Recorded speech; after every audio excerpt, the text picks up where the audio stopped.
we got to talk some Georgia recruiting now. UGA beats Mississippi State at home 41-31, and there were some important visitors on campus, 2 big official visits. It was Elijah Griffin's birthday weekend and official visit. One of the top uncommitted defensive linemen in America was in Athens, and what are you hearing out of this visit? Well, we thought that maybe he would commit during his official visit to Georgia. I had him on this weekend. It was you guys didn't necessarily, but I was watching. You and me both. Are you kidding me? We've been talking about that as a potential commitment date for a month on the Wiltfong whip around for Elijah Griffin. And what ended up happening is he set a commitment date. He's going to share it in the ceremony with folks at his school, friends, family, classmates. He's going to announce his commitment on Friday. Love where the Bulldogs sit. USC and Miami have given Elijah Griffin a lot to think about. They've done a great job recruiting the 5-star.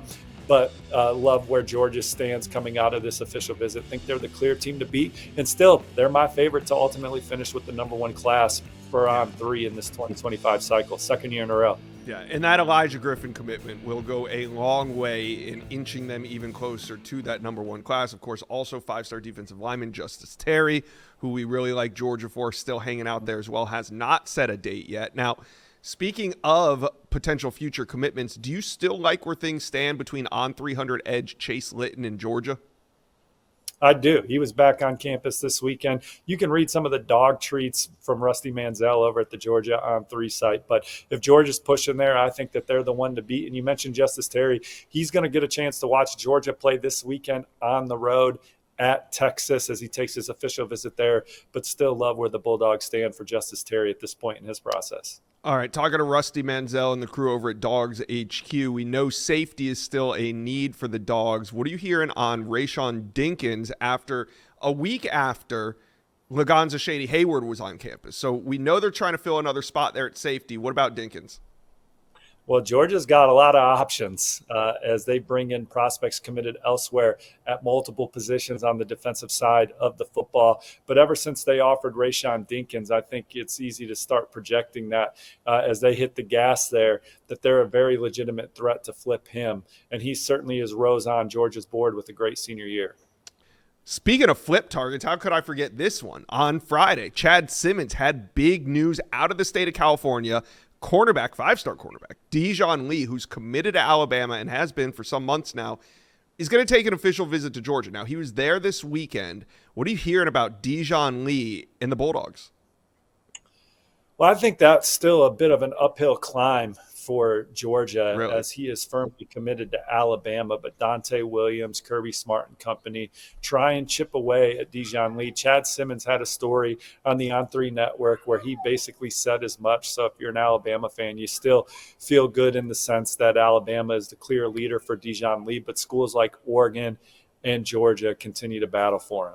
All right, let's talk a couple more flip targets that were on campus. You had linebacker Tavian Wallace, who's committed to Arkansas, Anthony Crua, who's committed to UNC, and then you had running back Anthony Rogers at Alabama. What's the latest intel on these after Georgia visits?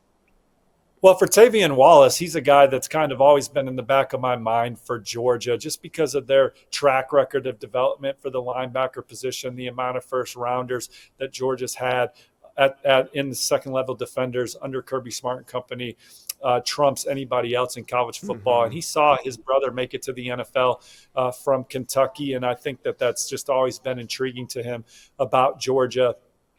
He's committed to Arkansas. He was at Arkansas 2 weekends ago for the Razorbacks' primetime victory over Tennessee where everybody rushed the field. He's got a great relationship with that staff. I'm not hearing anything about a potential flip right now, but we just know that Georgia is going to have some fireworks at the end of this cycle, and Tavian Wallace is a guy that they continue to push for. Anthony Crua, back for a second straight game. He told me this morning that this was an even better environment and visit than the one he was there for, Auburn. I like the way that one's trending for Georgia. If that's a guy that they're pushing for to ultimately add to the class, I think he will be or Georgia Bulldog by the end of the cycle. And then Anthony Turbo Rogers, he's taken a few visits to Georgia since he committed very early to Alabama in his process. He brings a different style to what Georgia already has committed in Usman Kroma and Bo Walker. He can also be a difference maker catching the football. He's going to take an official visit to Ohio State for the Nebraska game in 2 weeks. He's been to just about every Alabama home game. He'll be back after the Ohio State game to get back to Alabama. So I don't have him on flip watch, but he's certainly a recruitment that I'm monitoring as he continues to keep two powerhouse programs very warm in his recruitment. All right, Georgia fans, talk to us. Who do you have on flip watch? There was a bunch of flip targets on campus. Who are you hopeful about? Let us know. Comment section below.